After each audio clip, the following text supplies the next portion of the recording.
Welcome to this edition 70 of Astonishing News. Special edition as we hit the number 70, and in this edition, I will share my feedback about all the news that have been shared recently throughout the latest Astonishing News.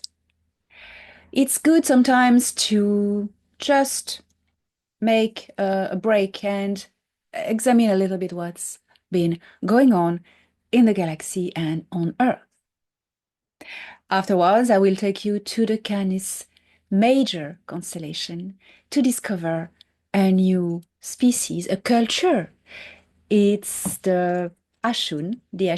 We'll go over their way of life and origins and what they do. And they have a particular, very specific social habit that you will find interesting.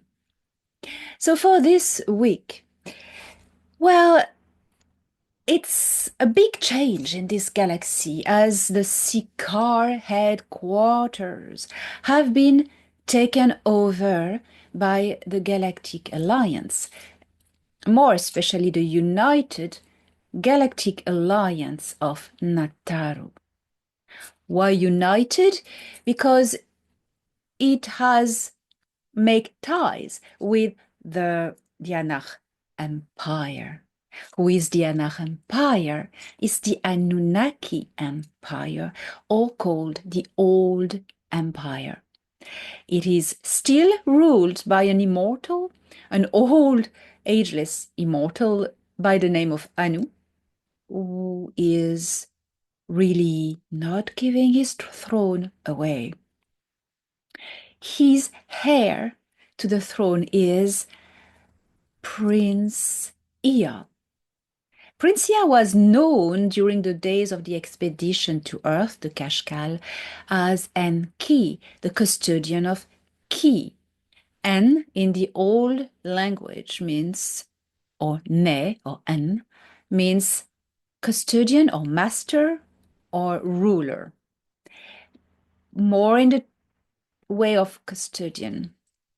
And this is the old ancient Anach language that has been translated into the later Orion languages, which is why Orion, because the Anach Empire, starting in the Buddha's constellation around the star Arcturus, moved to the Sirius B star system, which is not very far from the Orion zone and has spread out to the Orion zone by an alliance with a Sikaar queen that at the time was about 1 million years ago was custodian of a lot of territories in the Orion constellation, the Orion zone.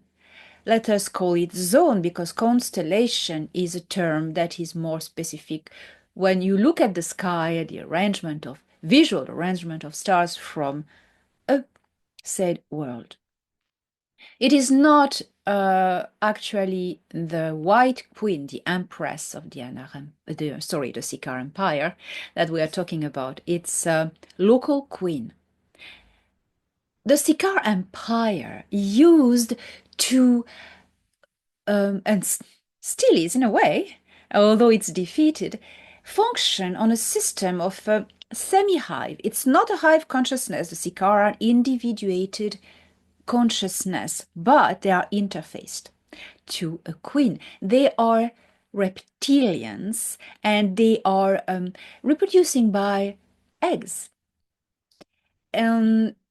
There are different castes and different species among the Sikaar reptilians. Some can have intercourse with mammal species, but there will be no offsprings. To make offsprings, you need to transcend the DNA of the female human or any other species into transform it into, not transcend, it's a bad word, it's not accurate, it's actually transform her womb and genetics to be able to welcome an egg, because reptilians are only born from eggs.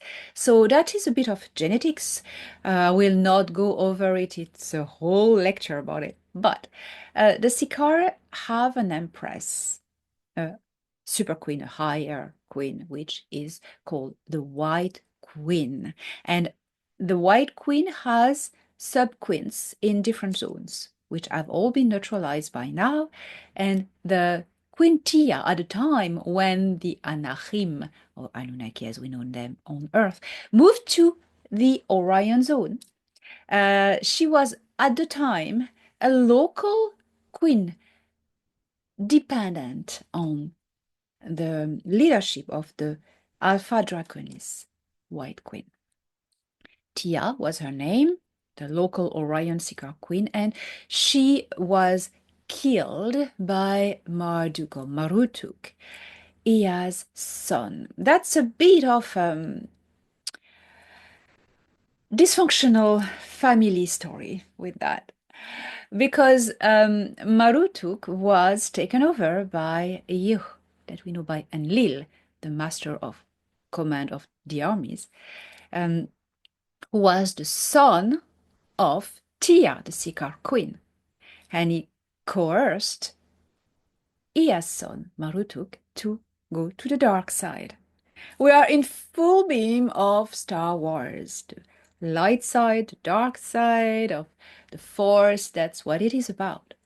The Orion Zone, actually, everything that happened there, and especially the famous Orion Wars, gave material to create and write Star Wars franchise movies. It is all about the Orion Wars. That happened very late, much later, about 300,000 years ago, Earth time. Any place in the universe have a different time, has a different time. So the Orion Wars gave inspiration to write the Star Wars half-disclosure movies. You had the Jedi Order, which was the Council of Five at the time. Let us not go away from the topic I want to tell you about. So the Anak Empire has now merged by agreements of mutual protection with the Nataru Alliance, thanks to Prince Ia, who is, although not on the throne of the empire, is assisting his father in diplomatic negotiations and diplomatic life and responsibility. I know he's so old and so not caring about, anyways. But Ia is very much more and more involved. He's stationed in the Sol system in the high orbit of Jupiter, on the Nibiru ship, his ship, and he is from there, based from there, going on diplomatic missions that he decides for the Empire. So he's not always there in this star system. And when he's there, he's giving me notice and we are meeting. And it's really nice to see my old pal again. Anyways, the Sikar headquarters have been taken over by the United Galactic Alliance of Nataru. And the troops that went there were special forces troops from the Galactic Federation of Worlds, Ora Nataru Shari, very trained into reptilian and Sikar culture and warfare and diplomacy. They were really special forces that have been trained for this moment. When they arrived in the capital on Thuban 4, the whole capital and most of the planet had been evacuated and it was deserted. Only in the royal palace, the imperial compound, I would say, it's not a palace, it's a compound, the Sikar Empress, the White Queen, was there with her court, close court, and she was neutralized. She was there as prisoner in her own compound. She is still there. but she is in the midst of being evacuated. What is going to happen next is that there won't be any negotiations. Negotiations have happened already when the Federation asked diplomatically, not kindly, diplomatically to the Sikar government, imperial government, as they call it, to surrender. Of course, they don't. Imagine the Klingons in Star Trek. That's the Sikar for you. Surrender is not in their vocabulary, not even in their understanding of things. What happened next? It's still in the midst of negotiation, although it's not negotiation as you can imagine. It's, well, come with us to a facility that is like a prison world or die. What will become of Thuban 4? Well, you need to imagine a whole planet. It's billions of individuals and families and youngsters. So the planet will be rehabilitated for those who have been evacuated, who want to come back and build a new positive society. But the White Queen, the heart of the problem of the imperial conquest of the Sikar, will not be there anymore, in a way or the other.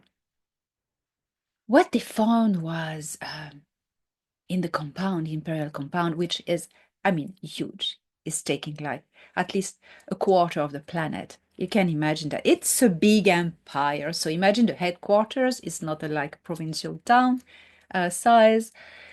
They found the imperial eggs facility. You know, the bees. Let's talk about the bees. Although it's a hive, total hive structure. Imagine it's the same thing. You have the queen, who is the reproducer and the consciousness core of a beehive. The queen is laying eggs for the whole community of bees, and you have the fertilizers, you have the workers, you have different the nurses, you have different topics that are determined in the making of the eggs, which will benefit of this DNA, of this chemical, will determine the role in the cast.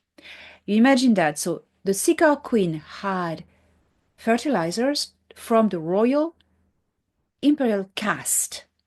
They are genetically different, these males. They are white, tall, and have wings. They are very, very tall. I mean, giant beings. The queen is giant, really giant. Related to the other Sikar that we know that are about 250 meters high, that are the warriors and the invaders and the soldiers that we know. But the imperial caste, they are way much bigger and taller. So the imperial eggs just are to generate more imperial caste and also different types of workers.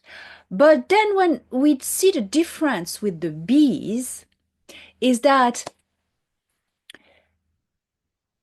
it's not a reproductive system for the whole of the species, including different castes.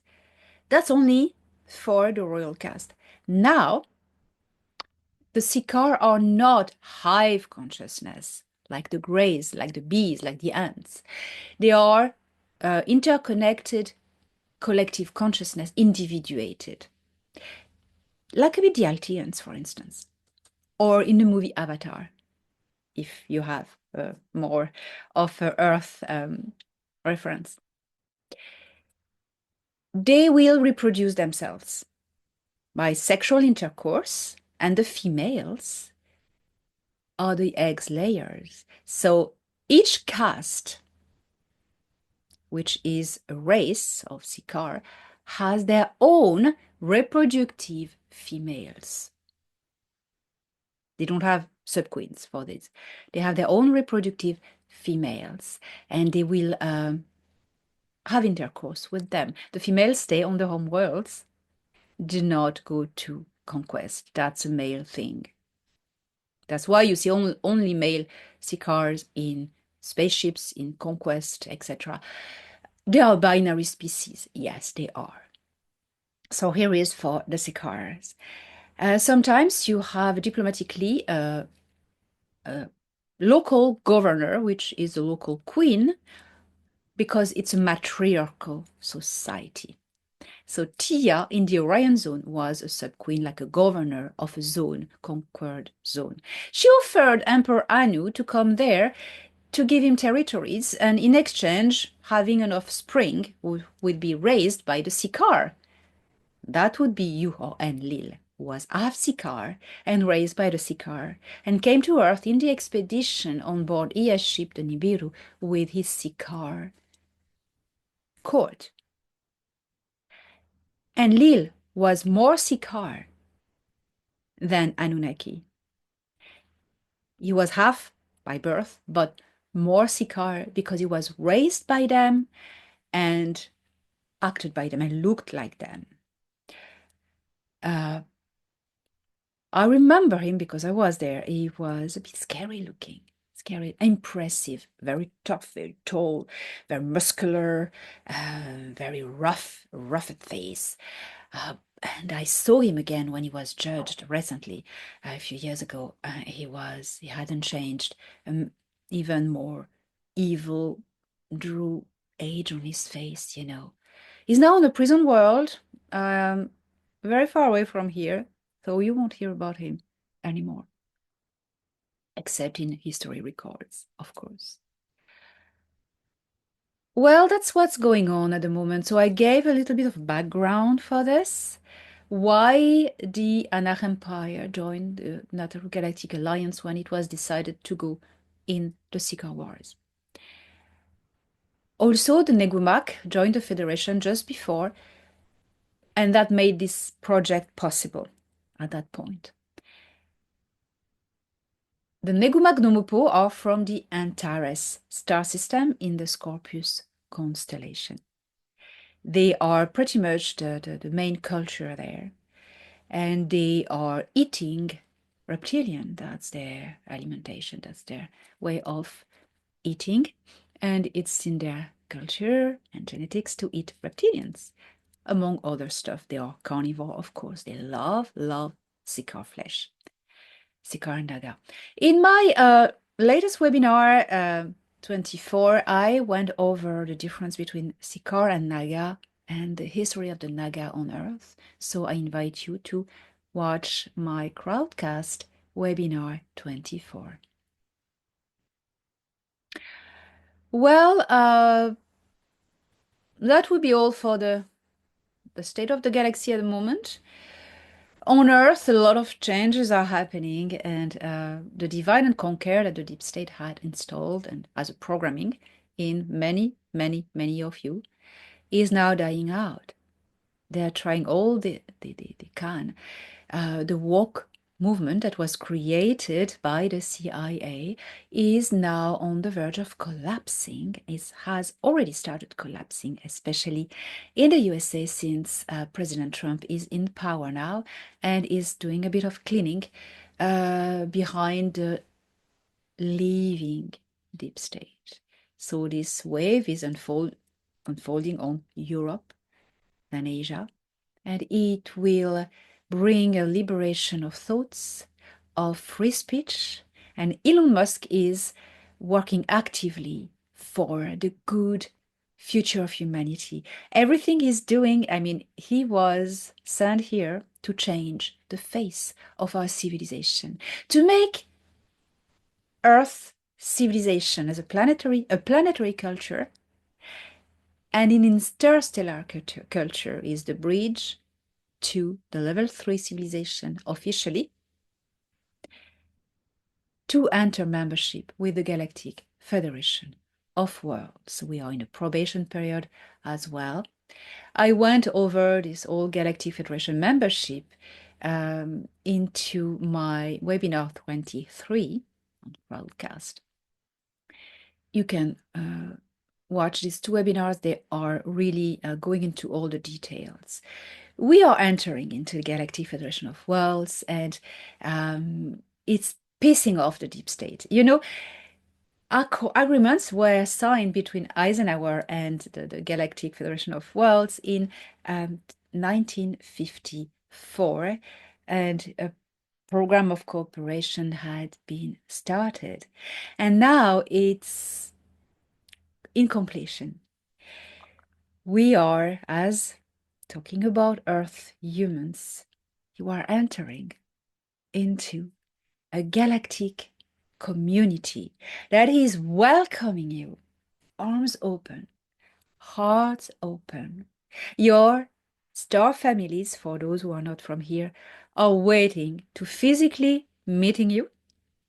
And it's going to be a fantastic era of golden age, of sharing of technology, of sharing of science, medical science, transport science, and humanity of key will expand into the wide, wild universe, the galaxy and beyond. Of course, it's pissing off the people who have been programmed by reptilian Sicard, Nagas, and Grey, Nebu here on Earth, who will defend their programming, saying that it's not a good thing, and criticize the Galactic Federation of Worlds, and tell about their reticence from a Grey and reptilian point of view. But these people have no voice and have no presence in the future that is laying above everything and ahead of you. So whatever they say has no incidence, and it's just a leaf in the wind, blown away. So whatever you hear for people who criticize the Galactic Federation of World or say they are disagreements within the Federation or other federation, or talking about Federation of Light, these all delusionals, programmed, and they have absolutely no clue of what they are talking about.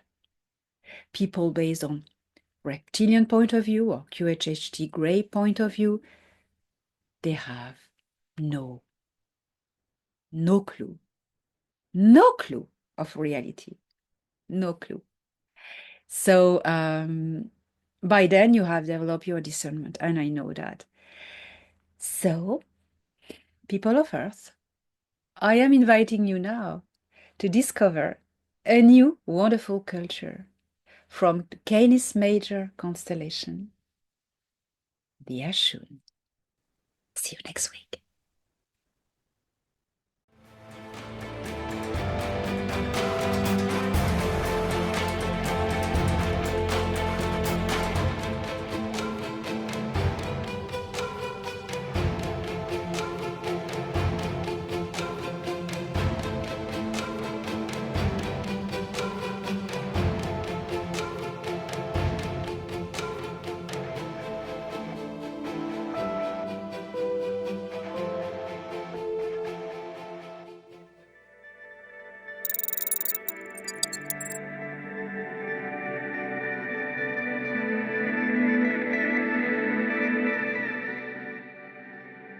HD 47186 is a yellow star with a mid-range temperature.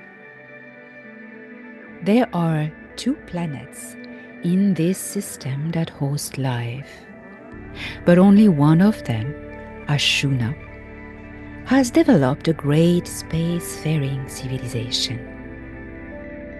The Ashun were seeded by the Mora Triome as part of the Intergalactic Confederation's terraforming program known as the Seeders.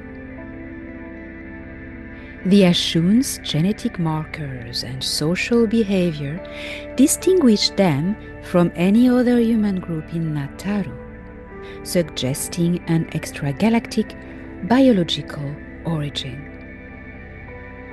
Additionally, the Ashun are hermaphrodites, and can reproduce without a partner. Despite their feminine appearance, they are non-sexuated.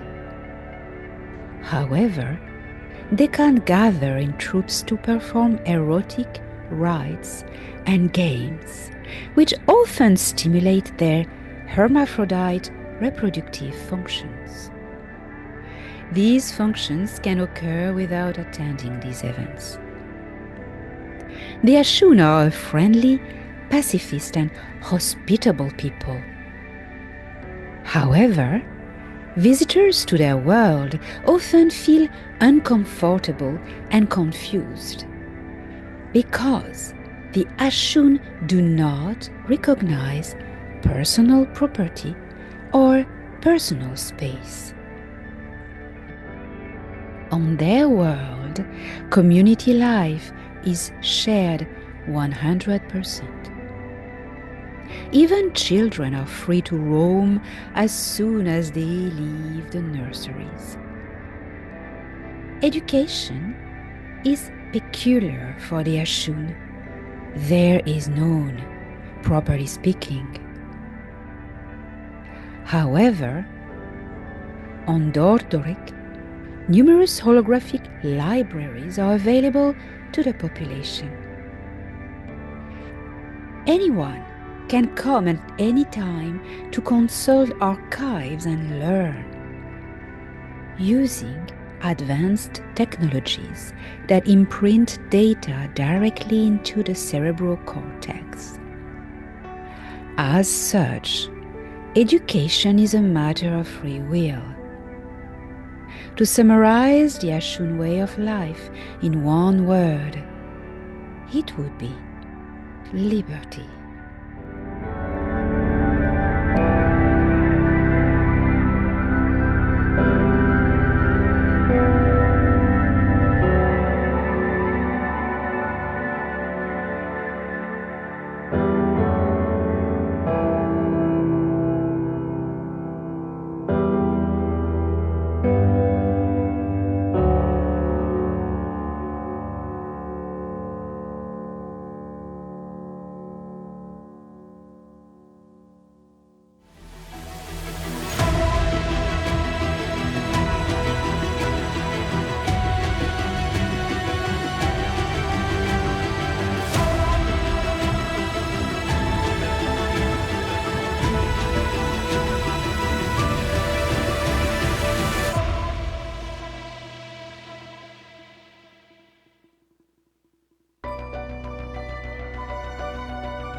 Star Nation News was brought to you by Elena Danan. Don't miss the latest news every Monday on Elena Danan's channel.